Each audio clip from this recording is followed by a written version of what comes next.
Welcome into a Thursday, February 19th edition of Daily Faceoff live on DFO YouTube. Drop a like and leave us a question for hashtag askdfo. The show, as always, a presentation of Bet365. Download the app today. Use the promo code NATION. Whatever the moment, it's never ordinary at Bet365. A little bit of talk later on about the odds for the semifinals and the odds for the gold medal game today between Canada and USA. That puck drop about an hour away. We'll give our thoughts on that a little bit later on, as well as I bring in my boy Carter Hutton. And Huts, we even had a chance to talk. Obviously, we didn't have a show yesterday. Holy shit, those quarterfinal games were good. Oh my God, so many good matchups. I think the early one out in the East here, Slovakia, Germany was the only one that was a bit of a runaway. Other than that, 3 overtimes, comebacks, emotion. I couldn't imagine what it was like. I got a real close friend of mine who's actually he flew to Milan. He's there. He's at the game, boots on the ground. So he always says he's reporting back to me. He's got a picture having a beer in the mountains. And then later he's at the warm-up in the Canadian game. I was very jealous. So I can't imagine that atmosphere there right now. I don't know if you were kind of in the same boat as me, but listen, Canada steamrolled their way through the preliminary round. I wasn't super there was no moments where you were on the edge of your seat and emotionally invested. That game yesterday, I stood in my living room for basically the entire third period. I was screaming at the TV. There's no one else in the house but me. I was all in. Yeah, you know what I didn't realize too was how fast they were going to get to overtime with 3-on-3. Like I expected a bit of an intermission, and we had someone over at our house stopping by at that point. So he was fixing something, and I was literally stressing, get back to TV's on, let's go, it's game time. It was crazy. So what an emotional roller coaster. What's funny is I played in so many different situations, obviously not internationally, but I was fine when I played. Watching now as a fan, oh my goodness, my emotions and just my heart rate through the roof, and what a comeback and what a win. Unbelievable. Okay, we're going to talk Finland in a bit. We're going to talk USA in a little bit. Both of those games had late comebacks. Canada had one, of course, as well. So we're going to lead things off there. Nick Suzuki, 3.5 minutes to go. Yesterday, I talked with Jeff about how impressive that whole shift was by Nick Suzuki, holding on to the puck, going below the goal line, winning an extra battle, just digging deep and finding a little bit more gas in the tank to get to the front of the net and deflect that puck home. Mitch Marner in overtime. And honestly, Huts, what's really impressive about this, or what's huge for Canada, is the fact that it's been the Connor McDavid and Macklin Celebrini show through the first 3 games of the tournament. Yesterday, they came back because of their depth, and it showed that their depth is their superpower. A superstar player in Mitch Marner is your third shift on the ice in overtime. And Nick Suzuki, a guy who started as kind of the 12th forward on your depth chart, elevated up with the Crosby injury, makes a huge impact. That's Canada's strength, is that up and down their lineup, it's superstar players. Yeah, it was unbelievable too. And I think getting him back to center helps, playing center and kind of getting in that role where he's used to playing. And at times I was kind of cursing this line during this game, right? It just felt like they had lack of speed and urgency at times. And I also think there's a bit of a factor where you have McKinnon, McDavid, and Celebrini just on another level. You almost become a passenger to the team too, where these guys are used to being the stars, and now you're taking a step back where you're watching another line carry the mail. And I think for them, the depth coming into play was so important. And what a key role in the sense of he understands his line mates are changing in the moment. He's going to get a puck in deep where he's thinking about changing, but instead he's like, well, I'll forecheck with what energy I have left just to kind of give them a bit of a break to get the next 2 players out. And next thing you know, it ends up in the back of the net. And I think was a costly error. I thought Lucas Dostal was very good in this game. And this was his only error, Ty. And I circle back to this so many times with you. This is a point shot that's well wide of the net, 2 feet wide. And he slides outside the post to reach with his blocker. It opens his knees up for no reason, where if he just stays there in position, he makes that save. And maybe we're sitting here today complaining about how they had too many men on the ice and they beat Canada. Okay, you lined me up for that one. First off, that is great insight, because I thought about that yesterday too. I was like, man, why is Dostal trying to block a puck that's going 1.5 feet wide of the net? But in the moment, I get it. But you're right. The too many men. The Czech coach after the game upset with the officiating from a Czech perspective, saying he felt like they were playing against 6 men. Of course, that irony lost on nobody. I will say this screenshot is funny because, yes, there are technically 8 guys, but this happens 20 times a hockey game where you're doing a line change up ice and the guys are jumping on early. But they legitimately had 6 guys on the ice for basically a minute. Huts, again, how the officials missed this, I have no idea. And this is absolutely on them. And I would be stunned if that group of officials works another game in these Olympics. I think it's grounds to yank them, because if Canada doesn't come back and win this game, This is an all-time black eye on the on the double IHF, on the Olympics. Like, that cannot happen in a moment like that. But I will also add, how does Canada's bench not catch this? How does one assistant coach, one player not sit there in the minute that it was going on and be like, again, you've played all sorts of levels of hockey, so have I. Catching a too many men penalty is on the bench sometimes. 100%. And that's where, when I first saw this come out on social media after, I truly didn't see it at all during the game. I didn't catch it. You know, you're in the moment. I probably because I was so deflated. But then I start to think back about my experience of playing in the NHL, playing at any level, right? This isn't just an NHL issue. This is like a youth issue, right? Everybody on Team Canada or whatever team you're playing against is usually up in arms on the bench, yelling, too many, too many. And that's like on a close play. Then I went back and watched the replay. Like, there's 6 in the defensive zone before the block shot even happens. Like, it's visible. They're there for so long. Thank goodness that Canada was able to come back and win this game, because I couldn't imagine the outcry and the way this would have been treated. I think the IHF got off lucky that the fact that Canada was able to come back and win this game, because if you're sitting here now with that, oh my goodness, man, imagine the feelings on both sides. It would have been ugly. And then again, like, if Canada would have lost, and I don't mean to sound like, oh, whatever, Canada bias, and I'm sure Willie's already typing Homer in the chat and all of that shit. But like, whoever, if that would have happened and Canada loses with that 6 guys on the ice image, that's the image that lives forever. No matter who goes on to win gold, there is an asterisk and there is a Canada loss because of a too many men penalty. Like, that would be the narrative coming out if Canada would have lost that game. But we'll let that one rest. There's 2 more things to talk about. Sidney Crosby injury, obviously brutal, and you feel for him. There's a little bit of reporting coming out today. We're going to save that for our third topic, but it sucked to see that.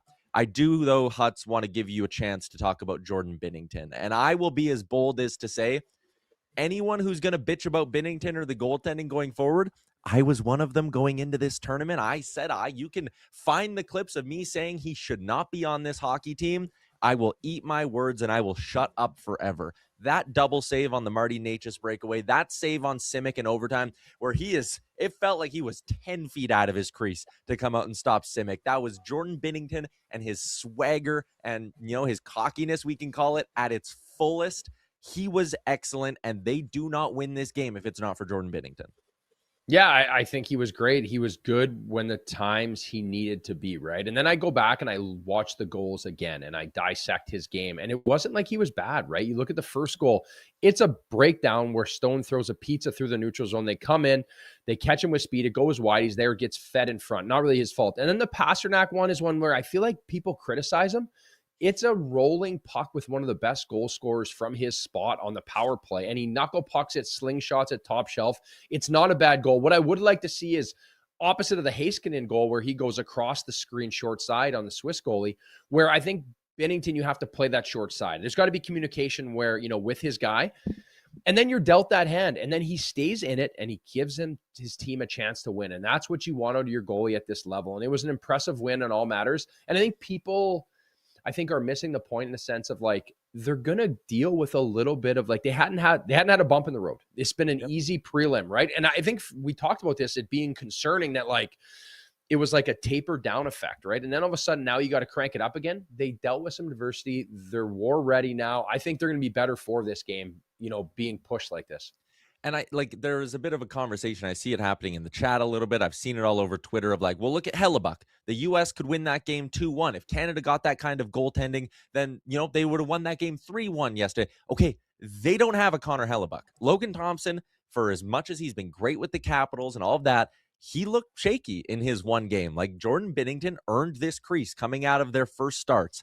He's the best guy Canada has. And you can sit here and say, well, if they had a true elite goalie, but stop. They don't. They have a guy who, will he look shaky at some points? Will he play too aggressive? Maybe, sure. But he has proven now in back-to-back massive games, last year in the finals against USA and yesterday against Czechia, that when you need a big stop, Jordan Binnington makes a big stop. And again, I threw cold water on this narrative all along, and I'm flipping. He's a gamer. He's a winner.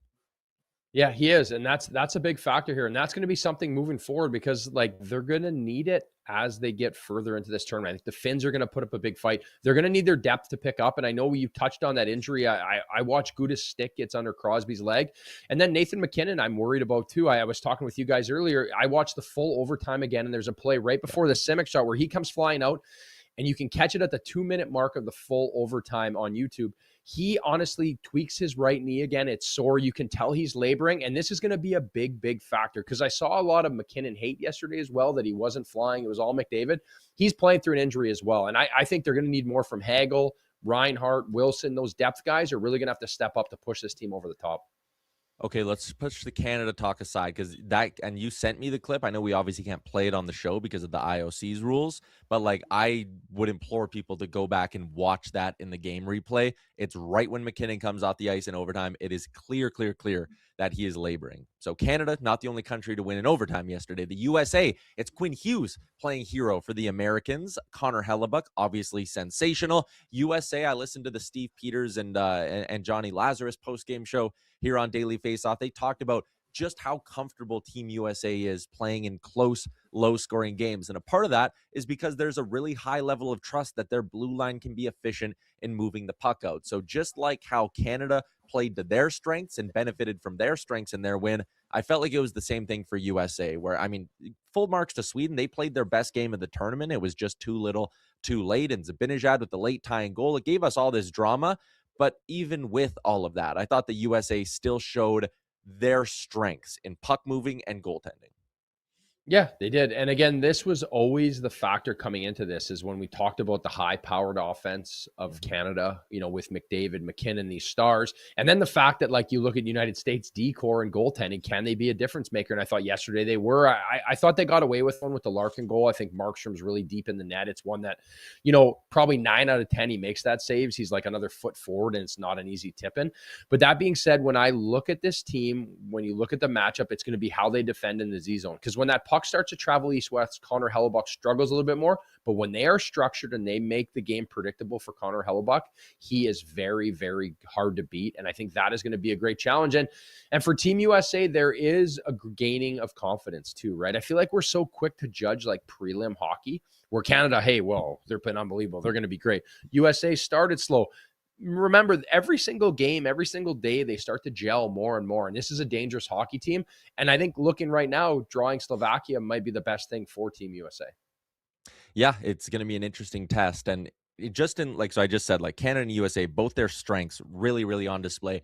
I also actually felt like both of their weaknesses were kind of on display. USA's only scored 18 goals through 4 games in this tournament, which I know you can sit there and be like, well, hold up, that's quite a good number of goals. Well, when you consider their schedule and all that, they should score. Canada has 6 more goals than them through 4 games so far in this tournament. I feel like the Americans and their ability to finish off scoring chances and kind of just get that little extra high-end play from their forward group, that was missing. Canada's puck moving from their blue line was a massive problem. I thought Doughty wasn't good. I didn't like Parayko's game either. So I felt like both of their flaws were also kind of uniquely exposed in their semifinal matchups. Because again, we can sit here and do the whole, if Canada had a Connor Hellebuyck, they would have won that game 3-1.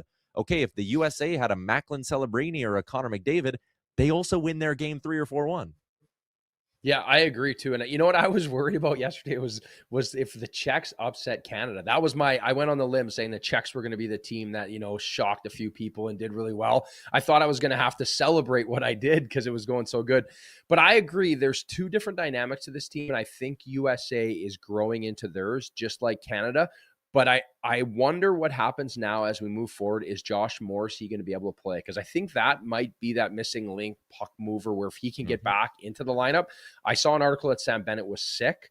It'll be interesting to see if he draws in because there's some question marks down in Canada's lineup. But you have to understand that I think there is that adapting to your role. All these players play big minutes on their teams. Now all of a sudden you become a passenger. How do you play in that? I think someone in the chat was talking about Team Sweden. Jesper Bratt never played a lick in that game. And next thing you know, he's out on a regular shift. That is very, very hard to do for, like, they can do it, but it's a tricky dynamic to get in a rhythm.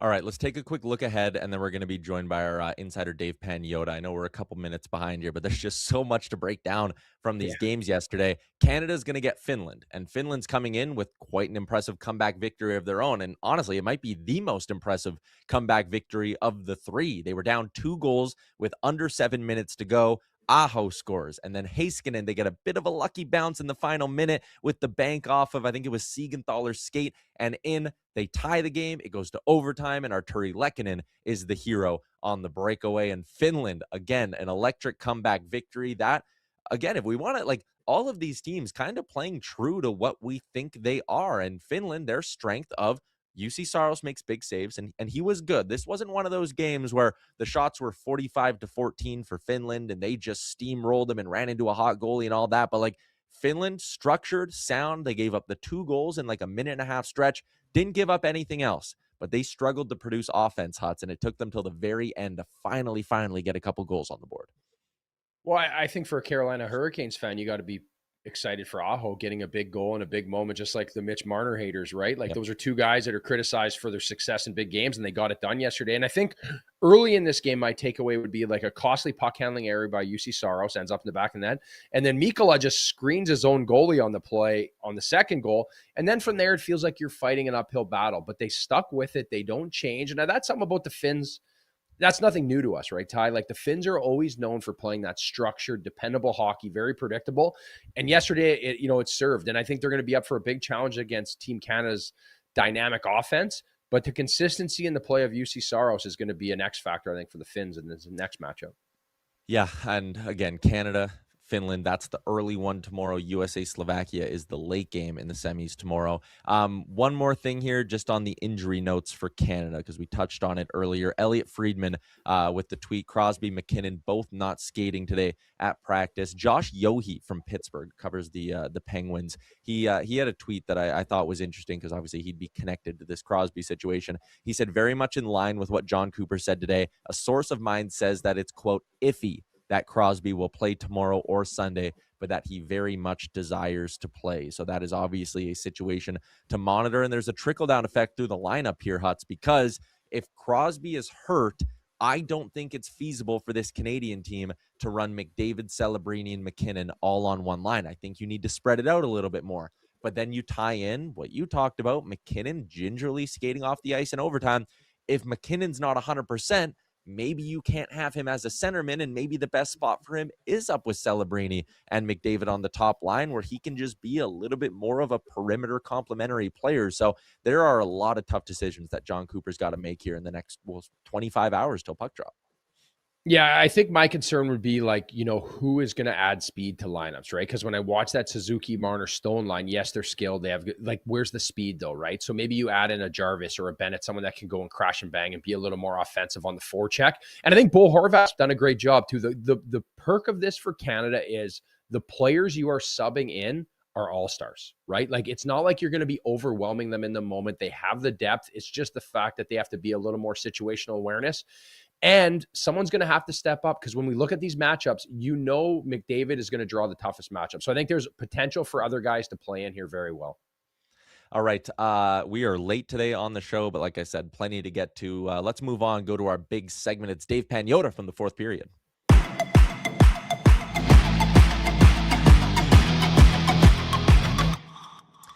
The NHL's roster freeze expires in 4 days as soon as the clock strikes midnight on February 23rd, and there are some headlines starting to pop up from around the league. We'll talk about those in a second with you, Dave. First off, you're looking very tanned coming off your Jamaica trip. Good to have you back, though.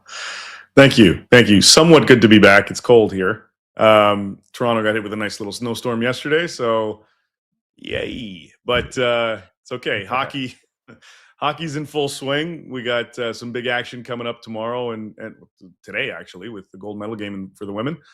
So I'm jacked for that, and NHL action back next week. Yeah, your co-host on the DFO Rundown Insider Edition, Irf Gafar, is going to be handling our watch-along here for the Canada-USA Women's Gold Medal game coming up at the top of the hour. If you're watching this stream, you're going to be automatically redirected there, so wanted to give that a quick plug. But what did you make of Canada's win yesterday? Mitch Marner with the OT winner, silencing some critics in your neck of the woods? Yeah. Yeah, deservingly so. The way that he finished that one off. I mean, Mitch, Nick Suzuki, and Jordan Binnington, three guys that came up pretty huge in from the 10 minutes of the third period on through the end of the game. Those three guys really stepped up significantly for Canada and hushed a lot of critics up. I mean, Binnington keeps doing what he's doing and stepping up in big moments, big saves when he needs to. Suzuki, that whole play, that whole sequence was all him, keeping the puck in the offensive zone, holding on to it, and then creating that opportunity for him to tip it in on the winner. And then, of course, Mitch, just one hell of a backhand. Holy crap, that was awesome. So, I mean, look, yeah, all of them, all three of those guys, I give full credit to for being able to step up in that one. Tense matchup, though. Holy crap. Heart was palpitating all game. And if you watch the other two games, those as well, all three from Canada on, minus, I mean, Slovakia took it to Germany, but the other three games were those were wild and highly intense and highly stressful. And I loved every minute of it. I know it's crazy to think, Dave, we've waited so long for this big international stage and we're getting it and it's living up to all the hype and everything that's gone on. And I think a stressful moment for Canada. And, they show Kyle Dubas, right? Sidney Crosby gets hurt. He leaves the game and Kyle Dubas is sitting there as the not general manager, but assistant with Team Canada. And now he's got to figure out what's going on with Crosby. And he's also got a Malkin extension lingering over his head. Like, what is the play there with Malkin, transitioning back to the NHL here? Yeah, I mean, first and foremost, obviously, Sid, what the heck are they going to do with him? Coop's saying today they're going to take it day by day. I heard you guys were saying earlier about, maybe he misses the next one and we'll see what happens. I mean, I don't see a scenario if they get through, if he doesn't play Friday, I don't see any scenario where he's not playing in the gold medal game in some capacity. Sid's going to want to be in that. So he's probably going to want to be in tomorrow. But we'll see kind of where that goes. But yeah, his teammate in Pittsburgh, Evgeny Malkin's on an expiring deal.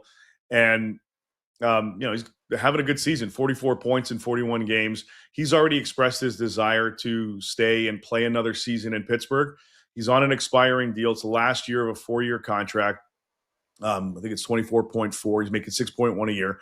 And the plan going into the Olympic break was to have a conversation during this break about an extension and what that could potentially look like. They haven't had that talk yet, but they're still planning to do that. So talking to people in that vicinity, and within that, they both said that they want to have that conversation. They haven't had it yet, but they're planning to before the season gets going next week. On the 25th is when I think that's when games could come back. So over this next week, there's still a plan to have a conversation to see what does the money look like, what is your role going to be, how comfortable are you in this scenario, that scenario, and how comfortable are you financially. So that's the conversation going to happen, I would imagine, in this next week between JP Barry, Malkin's agent, and Kyle Dubas to see if they can come to some kind of understanding. Doesn't necessarily mean they agree now. They may wait till the offseason or after their season to finalize things. But it's clear Gino wants to stay. I think Pittsburgh, by all accounts, is open to that possibility. It's just a matter of having everything make sense. Injuries at these kinds of tournaments, it's not really a matter of if, it's a matter of who and when. And that who and when was Kevin Fiala on Switzerland and keeping it looped into the NHL. What do you think the Kings' plan is going to be here now that they know Fiala's done for the rest of the season? Are they going to sit there and go like, all right, thank God we got Artemi Panarin, or are they going to go try to keep adding to that forward group? They wanted to add more after adding Panarin, even if Fiala was healthy and if nothing went down. So I got to imagine they're going to amplify their search now. They've got cap space. They can add that much more if they throw, Fiala on season-ending LTIR. I don't know if it'll get to that point because I don't think they're going to make that huge of a splash or make that many acquisitions. But adding at least one more forward up front. Kenny Holland has mentioned he likes his decor. Obviously, he's comfortable with the goaltending. It's up front that needs some adjustments. And yes, they need a center. They need a top 2 center at the very least by next season. I don't know if they necessarily pull that off now. We know they poked on Trocheck, but Trocheck wants to stay in the East. And that's a guy that's going to continue to garner a lot of attention out of New York between now and the trade deadline. But LA, at the very least, a winger, another scoring winger that they can add to their mid-six. So we'll see what they end up doing over these next 15, 16 days. But it's definitely an area that Ken Holland wants to address. And if he can do both, if he can bring somebody on the wing and add somebody to that center position, obviously he'd love to do that. I just don't know if there's enough runway right now to be able to pull off both because they're not exactly working from a position of strength, knowing that everybody knowing Fiala is done. Yeah, and as we transition, we're switching gears, we're talking about trade deadline and all these teams. What is a team that, we need to keep an eye out for here as we edge closer to trade deadline here in the NHL? There's a few, Huts. There's a few. I mean, out east, I look at Tampa, and there was a lot of talk about Tampa, looking to add up front. We know they've got a little bit of interest in bringing Blake Coleman back, but if they can add on that blue line, I think that's something that they would like to do, and Julien Brisebois would like to do. Now, we're just talking about injuries. Victor Hedman tweaked something in the warm-up yesterday, and he wasn't able to play. So how is that going to affect things moving forward? He already missed a bunch of time with the Bolts leading into Stadium Series and Olympics. So they obviously want to keep tabs on that. But the right side of that decor has been something that they've been looking to add. And it wouldn't be surprised if Brisebois pulls that off. Now, one of the things he did tell me during the Stadium Series was that if they make a move, they don't just want it to be for this season. They view it as adding now and impacting the roster moving forward. So to me, that means somebody with term, or at least somebody controllable. So I look at Tampa in that respect, curious to see what they end up doing on the back end. Detroit's looking to make some moves as well, and looking to also add on the blue line, but also up front. So I keep tabs on them. And we haven't seen anything out of Dallas yet. And we obviously know about Quinn Hughes going to Mini, and they're still looking for a center. But Dallas hasn't pulled the trigger on a deal yet. We saw them do it early last season. I think it was February 1st or Jan 31, where they made that deal with San Jose, bringing in Granlund and Ceci. That's still something that Jim Nill would like to do. Now, obviously, he's with Dubas and company and Armstrong and everybody out there in Milan. But still working the phones a little bit, and that's going to amplify once he gets back. And, I think Jim Nill is certainly somebody that would like to pull the trigger and add both. They've got a lot of cap space to play with. Let's go to Alex Tuch and Buffalo. Is it a extension or bust kind of situation? Like, if they don't get something done by March 6th, are they going to go and trade him? I mean, obviously they've been an awesome story this year. They're in a playoff spot. So like their run of success for the last 2 months before the break, has that maybe pushed them in a scenario where like they might be comfortable keeping Tuch around even if they don't have an extension? Well, I think they may have to keep him regardless if they remain in playoff positioning. The update as of this morning, from what I've been told with respect to the Sabres and Alex Tuch, is still status quo. Lines of communication are open. The door is open, but there just hasn't been any significant progress to date. And I'd be a little bit concerned, certainly, if I'm a Sabres fan right now. But at the same time, I think the way that the Sabres have played, they may have to hold on to him as their own rental and try to convince him afterwards to lock in and sign an extension. Things can definitely change between now and the 6th, but the update as of today is that it's just status quo, no real progress. But I guess the positive is they're still having communication back and forth. But if they can't figure things out, I mean, there are going to be teams that are going to be poking around on Alex Tuch more than they already have been, and trying to convince, Yaremchuk to see if you're not going to sign him, why don't you send him our way? We'll give you a sweet deal. Unless they're overpaying, I think Buffalo's in a position right now where they almost have to make the playoffs the way that they're going, and owe it to the fans to keep that put. And if it means holding on to Tuch as your own rental, I guess so be it. But, we'll see kind of what happens, and if there is a bit of a shift in these discussions for the better between now and the deadline. So if Tuch's not available and Panarin's already been traded, and this was maybe already kind of trending towards being more of a buy or a seller's market, I guess, with not a lot of high-end names out there, do you think that could push some teams to, again, like, could the St. Louis Blues get an offer on Jordan Kyrou that maybe they weren't expecting to get a month ago and totally change their view on a guy like that? Like, are there some bigger names like that, maybe just percolating a little bit under the surface that, again, with the market being what it is, some teams might up their offers on guys? Yeah, it allows teams to be a little bit more creative, forcefully creative, because they have no choice. So they're going to have to go out there and start poking around on certain guys a little bit more, maybe names that we haven't even discussed yet. And this happens all the time. GM's going to call and say, hey, is that guy available? No. All right, maybe we can try again in a week and try to convince you. And then word kind of comes out, but they're not really shopping. But, like St. Louis is definitely an interesting one. So I'll get to Kyrou in a sec. But, Robert Thomas kind of fits in that mold where St. Louis is going to listen. And if you overpay, then we'll have that conversation. Or willing to overpay, we'll have that convo. If not, don't waste our time. That's kind of where things stand on that front. Kyrou, I would be very surprised, and I've said this a bunch already, that I'd be surprised if he's going to be a Blue next season. Whether a move happens now or ahead or in the summer, obviously we got to kind of wait on that one. But I think the message has been relayed to both sides that a change of scenery is probably best. And I believe Kyrou is kind of waiting on that. Now, he's got a full no trade. I do not know if he's submitted a list or has been asked for a list of teams. I don't know that yet. What I do know is that he's open to that change of scenery, and there are teams that wouldn't mind prying him and getting him. So whether that's Seattle or Montreal that tried in the summer before his no trade kicked in, maybe they circle back, or another team that's looking at Toronto or whomever. We'll have to keep tabs on that, certainly. But Kyrou, the Blues are going to be busy, first of all, because they've got a ton of guys that teams have interest in, and Shen, Falk, and so on. But Kyrou's kind of a big fish that I would not be shocked is moved by the deadline. But at the same time, because of that contract and everything, it could happen in the summer. Either way, I'd be pretty surprised if he's on St. Louis next year. Appreciate your time, Dave. The fourth period, DFO Rundown Insider Edition. I guess I'll close one more quick Olympic one. There is a blank % chance it's Canada-USA for gold on the men's side. 80. I think I might even go higher. There's no way we're getting this I'm trying to have it ripped away from us. I know, right? I'm trying. I thought that was pretty good. I'd be surprised if it isn't, but I'll conservatively say 80. All right. Thanks for popping on, Dave. Enjoy the hockey. Okay. Later, guys.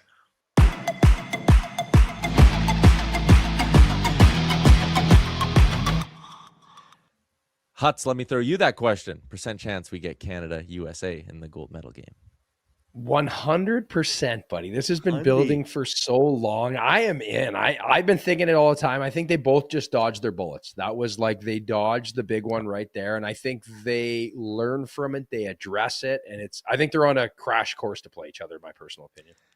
Crash course on the women's side as well. We kind of knew all along it was eventually going to be USA-Canada for the women's gold medal. That game is going to start in about 40 minutes. Again, watch along with our boy Irf Gafar coming up and a couple of special guests with him. But for Canada today, they got blown out by USA a week ago in the preliminary round. And I'm really struggling to try to do like the homer blind support of Team Canada here. Like, I'm stunned that the spread's only a goal and a half, because I think Canada might have a tough time keeping this one close. But if they are going to keep it close, there are two players who will have to have, I'll call it, games of their lives. And listen, for Marie-Philippe Poulin, who's probably the most clutch hockey player this country's ever produced, I know that might be a little bit like, come on, Tyler, she's scored golden goals before. What do you mean she has to have her biggest game ever? But I really do think that's how big the gap, the gap was huge with her out of the lineup. She's got to probably score a couple all on her own to have Canada have any sort of a shot here. And Renee-Anne Desbiens is getting the start between the pipes for Canada. She's going to have to probably steal the show as well. Yeah, she's going to have to be really, really good. I think that's going to be the X factor as you look at the dynamic offense of this women's USA team. And it's going to be a challenge, right? But again, it's a one-game showdown. Anything can happen. Again, I think that's something that we need to talk about more. So just the mental capacity of these players to understand that it's just little moments here and there in a one-game showdown. Best of 7, yes, it's a different animal. This is one game. Anything can happen. A big play here or there, a monumental moment. But this should be a great one either way. And surprise, we're getting Canada-USA. It's going to be awesome. 7 players on that American team are a point per game or better heading into the gold medal match, which is absolutely insane, including Layla Edwards, who's been one of the best stories of this tournament. So plenty of good headlines heading into that gold medal game. And again, there's no love lost between those two sides. So it should be electric again, coming up in about half an hour. Let's move along to our daily bets for Bet365. Download the app today. Use the promo code NATION, whatever the moment. It's never ordinary at Bet365. Identical spreads in the Canada, Finland, and USA-Slovakia games. Canada, USA, both 2.5 goal favorites over Finland and Slovakia, respectively. The books are saying, Huts, that USA has a better chance of covering that spread. Agree or disagree that the US has a better chance of winning by more than 2 goals? You know what? I agree. I think the Slovakian goalie's been very well. He's played well, but I think it might be a daunting task to try to keep this one close. When I think about the way the Finns are going to defend in front of UC Saros, I think it gives them a better chance of keeping it close. So I agree with that. I think I would take that. Let me give you a little goalie union parlay. How about you play both games under 6 goals? So tease it up just that half a goal to get the push, and it comes in, I think, around plus 280. But I could see both of these being like Canada. I could see it being 4-1. USA, I could see it being like 3-1 again, kind of thing. Or if they do get a bunch of goals, like maybe it's a 4-0 game for USA. Yeah, I did my starting goalies the last 2 games. I've been sweeping the board here in the Olympics, and I took the under in the US-Sweden game. The line was at 6.5, which seemed wild to me with these 2 goalies and experience and the way that teams are going to defend. So maybe we parlay it all together. Canada, USA, under, hit the big one. Oh, man, how juicy would that get if you were to do both unders and then also do both puck lines and just trust that like each game's either going to be 4-1 or 4-0 plus 767. That'll give you some good beer money heading into the weekend. All right, let's wrap up the show. A little bit of garbage time here and a story from the NHL that's really, really unfortunate, Huts. And listen, Philip Heedle's struggles with concussions have been noted. It's honestly one of the reasons people were critical of the Vancouver Canucks acquiring him and making a piece of that JT Miller trade. But like this guy, again, he's lost multiple seasons due to concussions. He comes to the Canucks for this season, again, loses a bunch of time with injury. And then yesterday he gets hit in the head with a slap shot. He was dazed as he left the ice, according to Jeff Pat, who's only 26 years old. But it might be time for him to consider shutting her down. Yeah, I think so too. You start thinking about the rest of your life and, it's concerning, right? He's still a younger guy and there's so many good years ahead of you in hockey. And it's something that I think him as a person, I think sometimes we forget. People watch it. And I think I catch myself doing it now that I'm removed from the game is like, well, he's got to play. He's hurt. We got to move this. And it becomes like a video game to people where these are real humans that have lives and have future. And I think about it now as 40, I've been retired for 3 or 4 years now. I have so much life left, right? So you don't want to be lingering things that like change the rest of your life. So hopefully he can recover from this.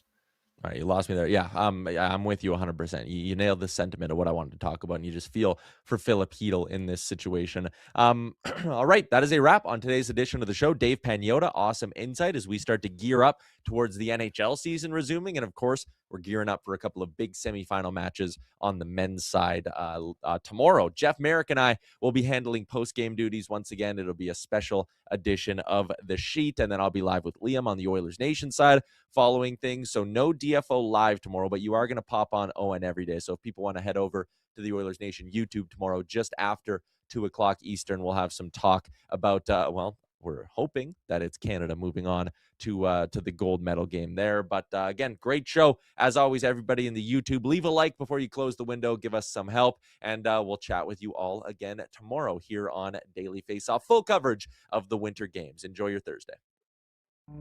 Hey, hockey fans, if you enjoyed that video, then make sure you hit the subscribe button right here on the Daily Faceoff YouTube. We have you covered for everything you need. Exclusive interviews on The Sheet with Jeff Merrick, all the latest hockey news on Daily Faceoff Live, and you can always get your morning started with Johnny Lazarus and Colby Cohn on Morning Cup of Hockey. Don't miss a minute. Hit that subscribe button.